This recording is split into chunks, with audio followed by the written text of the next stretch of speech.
Hi, I'm a Canadian artist. This is a new kind of video for me, so please be patient with me. I've never done sort of like a dub style time-lapse video before, so I'm gonna have fun with it, I guess. I'd like to try to film more videos like this and maybe like tutorial type stuff on this channel. I like discussing things, maybe art in a personal sense or art in sort of a work sense or reviews of like media that I really like. Yeah. I would also like to post more completed animated work on here. I've posted some sort of illustrative things, but I would really like to finish some narrative projects and post them on here.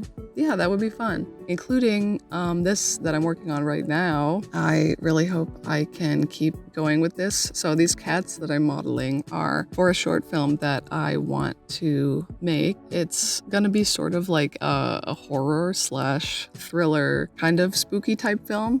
Not too spooky. One of the biggest inspirations for it is there's a YouTube channel called Don't Walk Home Alone After Dark.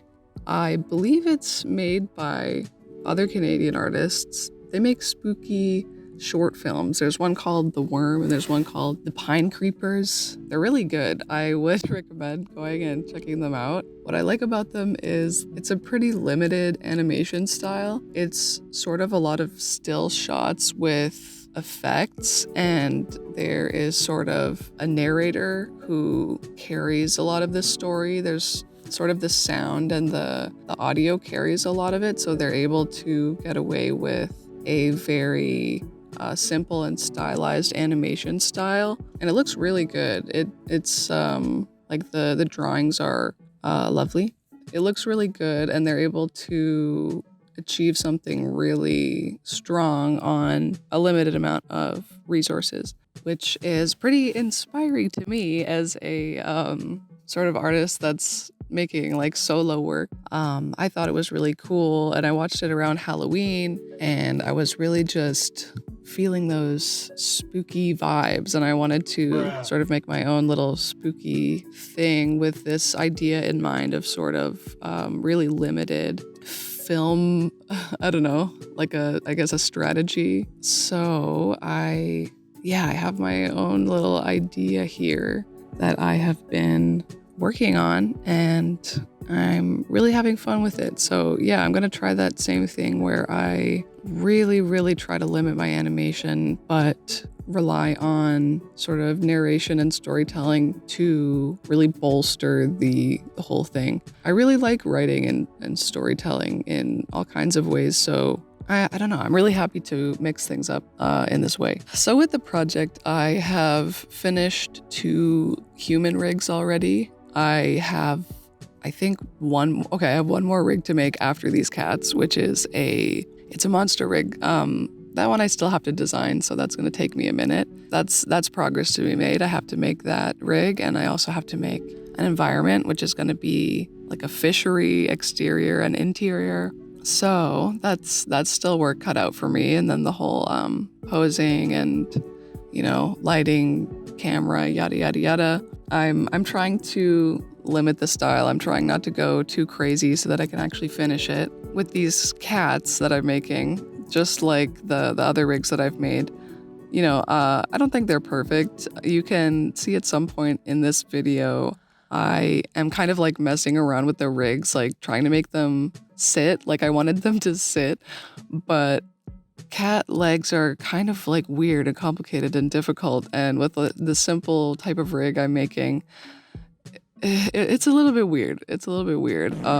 I also kind of was fidgeting around with the eyes. I had some like big cutesy eyes at the beginning, and I was trying a bunch of different ones, and it wasn't really, I don't know, it wasn't really giving. So I ended up settling for sort of like a just really simple, like small eye, which I think is good because these are supposed to be mostly like, the cats aren't really main characters. They're sort of just like kind of background and like mood things. They exist. So yeah, I kept a more simple style that I was easy to like replicate with sort of multiple like textures of the different cats. and it'll look better like in the background. I think with the style, it's just gonna look better. It would be sort of busy if I kept the big greenies.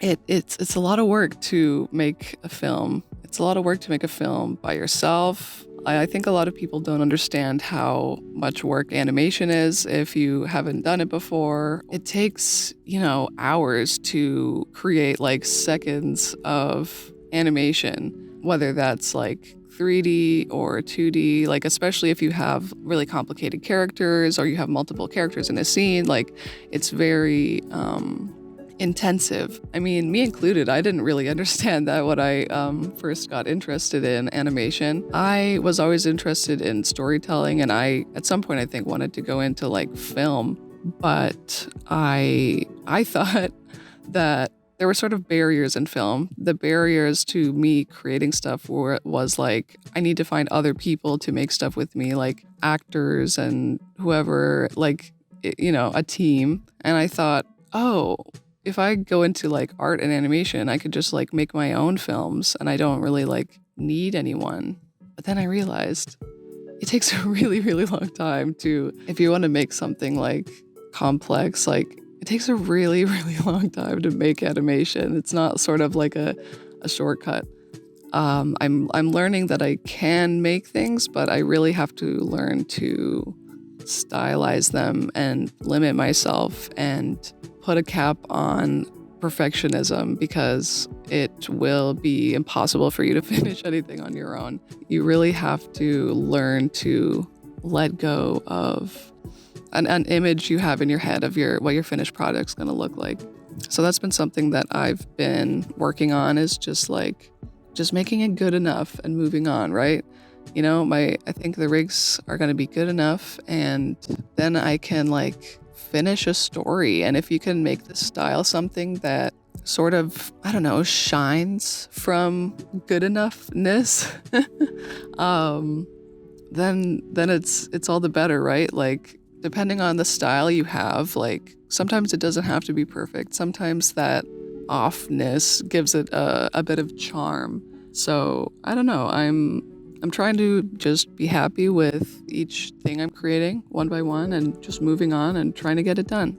Yeah, I think that's mostly what I wanted to talk about. So thank you for watching. Thank you for listening. Here is the cats. I don't like the pose of the third one. It's the rig wasn't perfect and the model wasn't perfect for the pose that I wanted to do. But hey, that's okay. We're shooting for good enough, right? So stay tuned for more stuff later. Thank you. Bye.